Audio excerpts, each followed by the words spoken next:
บายดีเด้อโดยมาพบพ่อกับน้องลาตี้พี่น้องแล้วก็ไอ้เก่งเนาะเด้อดังไฟ2 เตาเลยพี่น้องมื้อนี้อากาศหนาวเนาะแม่นหนาวแล้วก็มาดังไฟพี่น้องอันสิเฮ็ดกินเนาะมื้อนี้นะสิต้มหน่อไม้ทงพี่น้องแล้วก็สิต้มปลาแจ่วนี่ต้มปลาแจ่วป่นนี่แหละเนาะเอาหน่อไม้ทงมาแต่เฮือนพุ่นแหละพี่น้องหลายเติบทงบักใหญ่ล้าง2-3 น้ำพี่น้องย่านว่ามันสมนั่นเนาะก็เลยว่าล้างแล้วก็ต้มน้ำให้พดจังสิใส่ว่ะมีแต่หน่อยใหญ่ๆได้พี่น้องตัวนี้นะเอาบ่ได้ผ่าเลย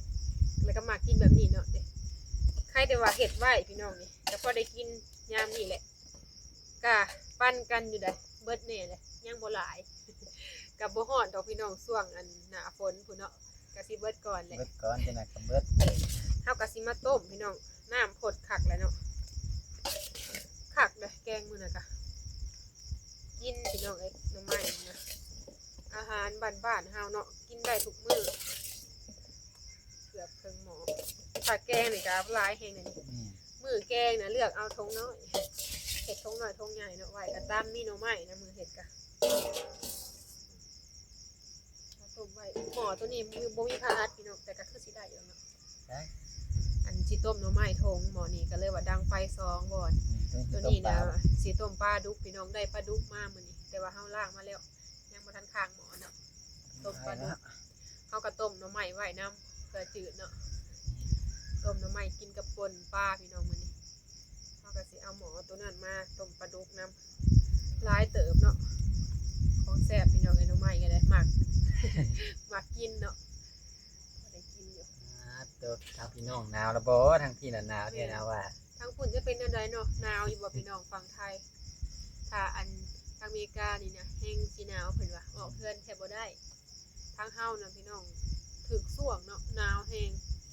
เป็นวัดหลายมื้อเลยอากาศก็เริ่มหนาวแล้วเดี๋ยวสิไปเอาหมอมาต้มปลาพี่น้องเอ้ยเอาต้มน้ำใหม่ไว้นี่เนาะมาค้างหมอไว้แล้วก็ไปเฮ็ดอย่างอื่นพี่น้องปลาที่ต้องใส่หัวจิงไข่พี่น้องหอมเนาะพดได้นี่มีแต่เขาสิเอาปลาลงคือกัน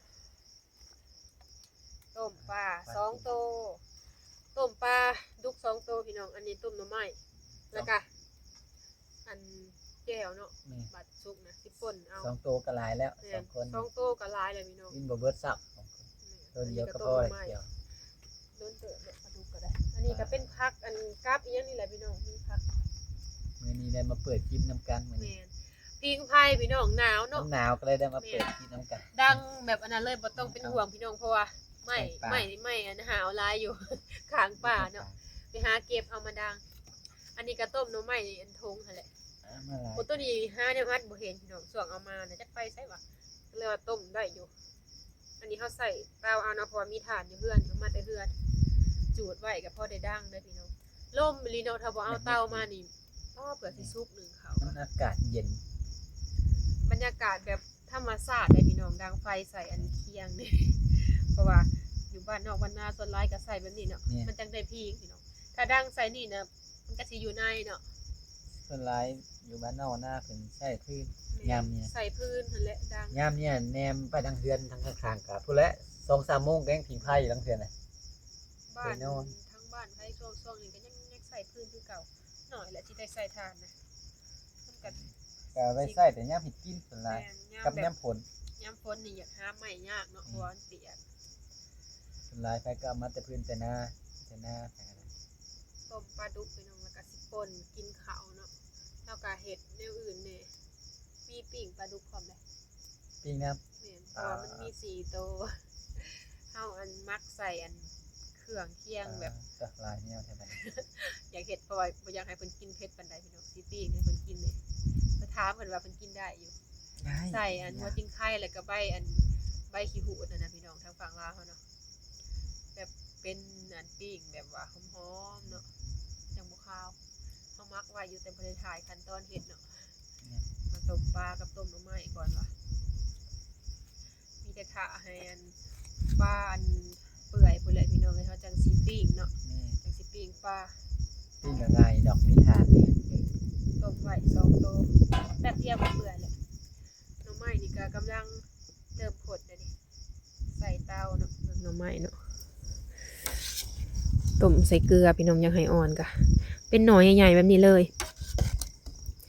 เดี๋ยวบ้องกะใหญ่ๆ เห็ดแบบบริผ่าเนาะตัวนี้นะถ้าเขาผ่าน้อยหลายนี่มันอยากเน่าได้เคยเห็ดมาหลายขั้นตอนเลยหรือว่าเห็ดบ่ถึงบ่เนาะหลายแห้งเลยพี่น้องเลยหน่อไม้ทงก็ได้ทงหนึ่งนะทงใหญ่ทงละโล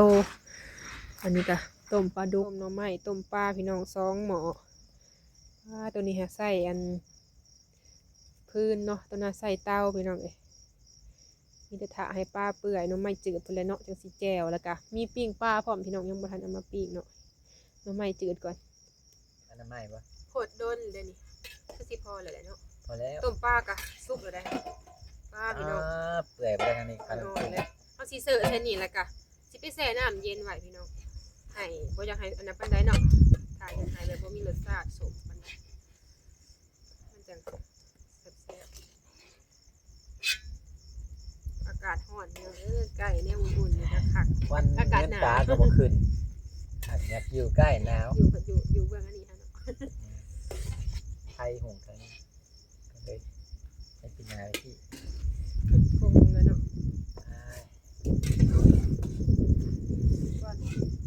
เสียบตายิ่งควันขาวมีแห้งกันนะอาทิตย์นี้กันเรื่องนี้หนาวว่าถาดเรื่องขักเนาะ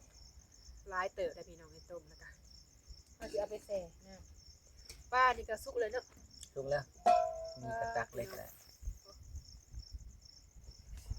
สองตัววันนี้เปื่อย เปื่อยไปเลยพี่น้อง พอดีละ ต้มปลาดุก2 ตัวเนาะแจ่วกินพี่น้อง อะไรชิปปิ้งมาบ้างสีเผา เฮาสิโป่งลงเลยตัวนี้สิเอาไว้เลยเนาะ ไว้เนี่ยเดี๋ยวว่างบ้านนี้ทำสีพี่ สิปิ้งปลาดุกพี่น้องบัดนี้เฮาสิเอาหน่อไม้มาไว้พี่ก่อนเนาะ แม่ปิ้งมาสีเผา ไม้ก่อน ทำไมเนาะ ปลาดุกเฮามักไว้เรียบร้อยเนาะมักใส่ กระตัว 2ได้อันนี้ก็ เรือเขาเศร้าแล้วแหละ เนี่ย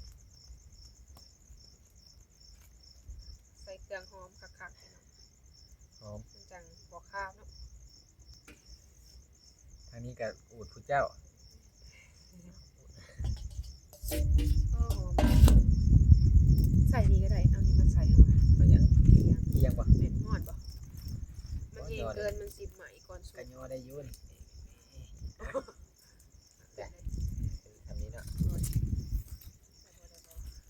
เอาเพื่อนออกไปได้ปะ นี่ได้สำเร็จไผ่กับกล้าขากได้พี่น้องเลยเพราะว่าพืชอันทานเขาจูดเองเฮาเนาะ เจ้าละมือกับพิงไพ่สกอตอย่างแน่นอน หนาวบ่ไหวหนาวอากาศหนาวพี่น้องอาบน้ำกันตรงยากเลยนี่ นางยืนจุของไพ่ยังห่อนยังบ่ห่อนไป คนนั้นกด แต่ แห้งเกิน เองบ่ มากกว่ามันอบอยู่ในนี้มันเลยคือแห้ง เล็กขีบเด้ ทานนะบอก บ่เล็กขีบปลาทำไม เฮาต้มปลาแล้วกะมาปิ้งปลาพี่น้องเพราะว่าเฮาป่นแล้วเขาอยากใส่มันเขาอยากเทสโพดนะแล้วอยากให้เพิ่นกินตัวปีกเพราะว่าบ่ได้ค่อยได้กินข้าวในช่วงยามเที่ยงกะ จนลืมคนกินข้าว เอากลับมาปิ้งเอาน้ำ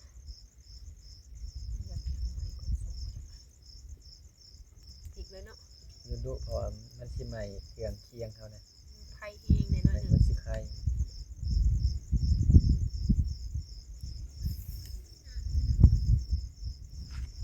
มองได้เห็นแบบนี้นะถ้าเฮามีอันนั้นนะใส่แบบนี้แล้วกันหนึ่งอันน่ะแซ่บได้ความแซ่บอยู่นี่เลยลายแนวเฮ็ดพี่น้องแนวอยู่แนวกินกันเนาะพอแต่เฮามีเวลาเฮ็ด เฮ็ดแบบเก่าผัดกินได้บ่หลายอีหยังก็ได้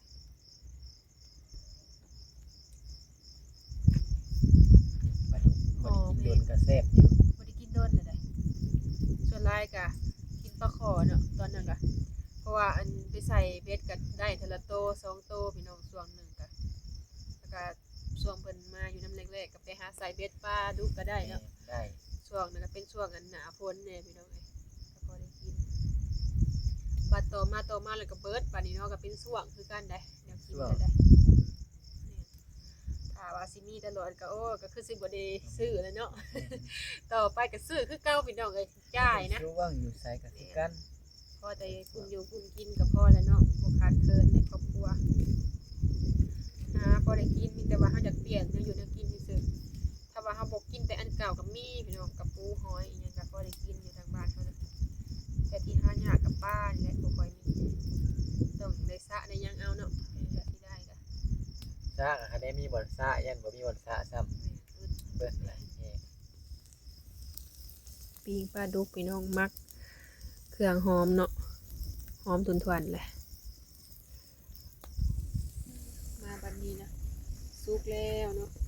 ปิ้งปลาดุกพี่น้องเอาแบบหอมหอมเลยกรอบๆเลยสุกเลยเนาะแบบปลาดุก2 ตัวพี่น้องเขาปิ้งมักไว้แล้วก็มาปิ้งเนาะตัวนี้เลยซะได้แล้วบ่ตัวนี้ ได้แล้ว ได้เนาะพี่น้องสีสันนะน่ากินเฮงปลาดุกกะป่นไว้เลยพี่น้องอยู่โคกพุ่นแหล้วเนาะมีแต่ว่าเฮากะสิไปตักอันป่นปลาดุกเนาะปิ้งปลาดุกคือการพี่น้องตัวนี้กะแต่ว่าเฮ็ด2 เมนู กินกับต้มป่นไว้พี่น้องเด้เฮาสิมาตักใส่จานเลยเนาะป่นปลาดุกตัวเดียวเด้อนี่ป่นตัวเดียวเพราะว่าปิ้ง2 ตัวเลย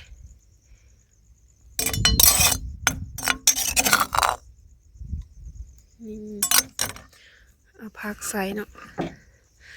โอ้ยผักใส่เทิงปลาดุกกับพี่น้องมาเด้อพี่น้องเด้ออันนี้อยากอันนาน้อยหนึ่งเนาะทั้งหลุมกะคือว่าบริดามแห้งพี่น้อง อยากกรอบเนี่ยเนาะปิ้งปลาดุกเฮาอันใส่เครื่องเคียงวัตะไคร้อะไรพี่น้องอันนี้ก็ป่นปลาดุกเนาะอันนี้เป็นหน่อไม้ต้มพี่น้องหน่อไม้ต้มหน่อไม้ทงเฮาตักเอาก็ได้เนาะจังบ่บูดเวลาเฮากิน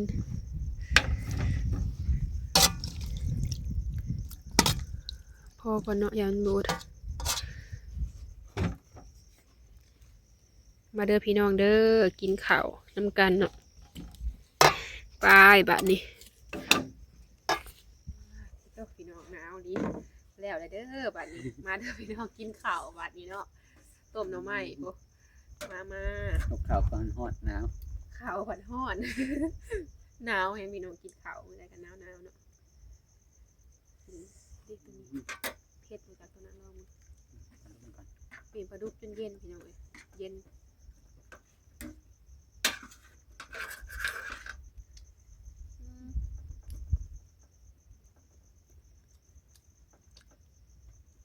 หน่อไม้กับพี่น้องใหญ่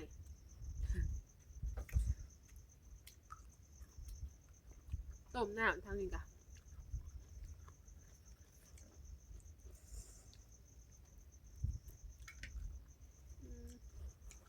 หนาว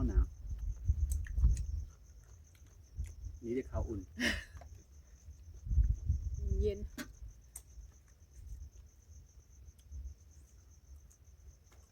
หนึ่งข้าวฮ้อนๆพี่น้องพอดีกินเนาะ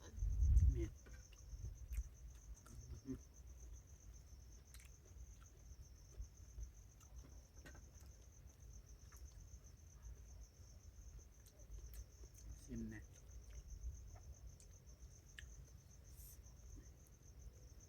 ข้าวห้องของเป็นนะคะใบผ่าหิวข้าวอ่ะ วันนี้กินข้าวเที่ยงข้าวเช้ากินหน่อยเดียว ลืมซ้ำมาเลยกินข้าวเที่ยงมาจัง กันยามได้เนาะกินข้าวเวลาอยากพี่น้องหิวแซ่บเลย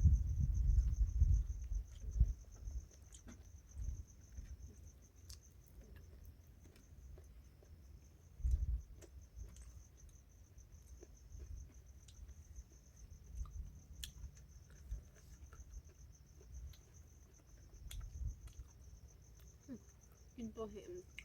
จักกุ้งเขือมื้อนี้ หนาว หนาวฮีกหนาว เป็นน้ำบ่อาบน้ำมันจ้ะ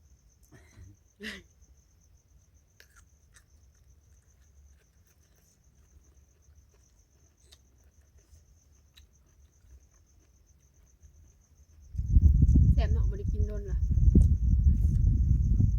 ได้ปลาขอมาก็มีแต่ต้มกิน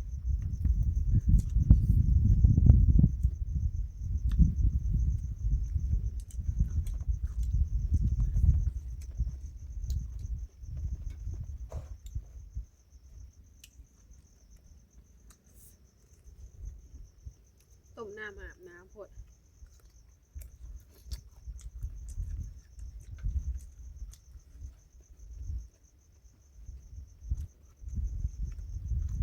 เดี๋ยวอ่ะ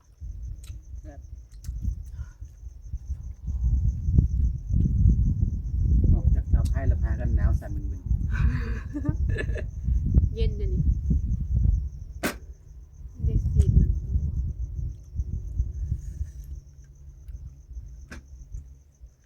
เด็กสีด ๆ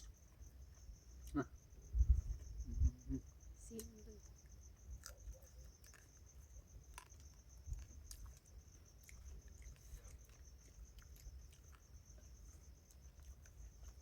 มือเอาน้ำแม่ทงอยู่เฮือนมาต้มกินพี่น้อง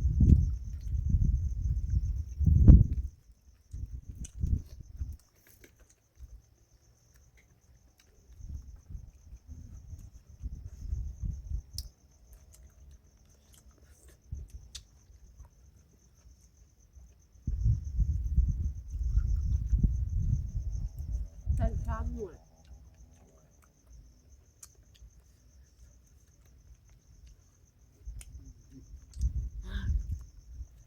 ข้างหลังก็สิมีอายไผ่ควันขึ้นมากุ้มๆยอดเตียงมาใกล้ไผ่หนาว ยังหายอุ่นว่ะสุดท้ายก็เย็นคือเก่าเขากันอยู่พี่น้องกันทำไมต้มอ่ะ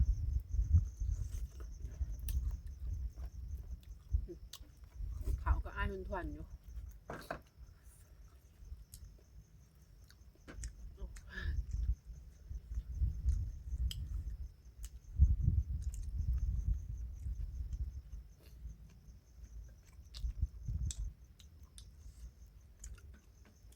มื้อนี้แห้งเงียบกว่าแต่ละมื้ออย่างนี้ มันนี้ไม่ได้ยินเสียงยังมันนี่ หนาวแห้งแม้แต่เสียงไม่กิริดยังบ่ออกมื้อนี้ มันเป็นรีดเลยอยู่มันเป็นรีดอยู่วันนั้นเราเพื่อนดูคุมหยาเนี่ยคือหนาว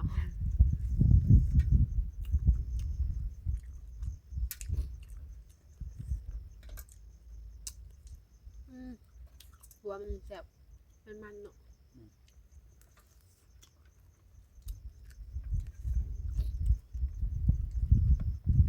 ยิ้วขาวกินแสบ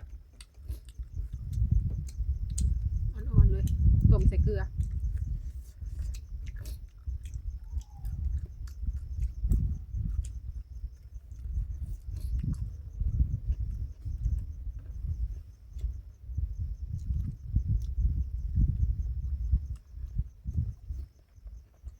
ตูบก็ดีแต่มีแนวคังเริ่มหนาวแล้วมีเท้าค่ำเจ้านี่ก็ จน จะ สั่น ลุกบ่ได้แล้วว่ะ มันหนาวเนาะ แดดออกยังไม่ย่างออกมา ตื่นสวยแล้วค่ะก็ ขนาดอยู่ในเฮือนแล้วว่ะขนาดมีแนวคัง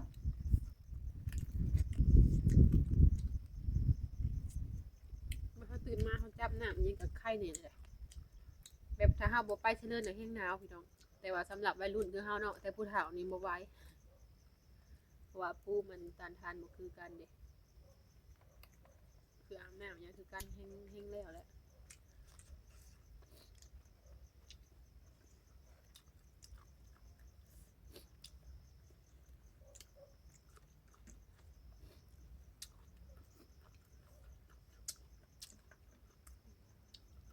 นี่ดีมัน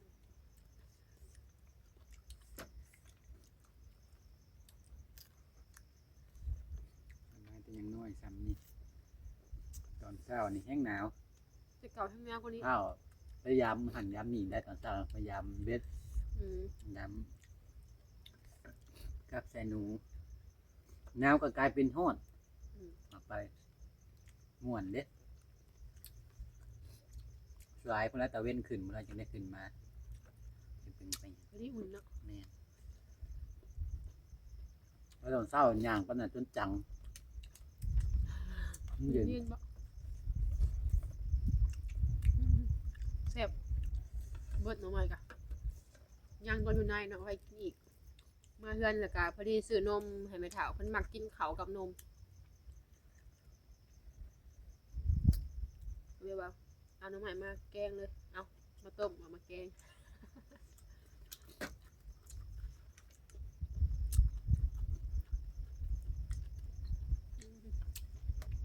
แซ่บ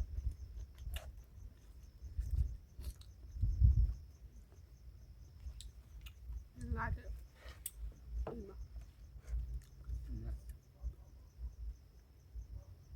มาเฮ็ดกินพี่น้องได้ปลาดุกมามื้อนี้หน่อไม้ก็เอามาต้มกินว่ะหิวข้าวพี่น้อง หลายเมนู อากาศก็หนาวเนาะมื้อนี้ก็ได้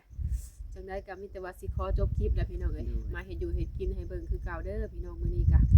โดยจังได๋คลิปนี้ขอลาไปก่อนพี่น้องขอกล่าวคำว่าสบายดีเด้อ สบายดีเด้อ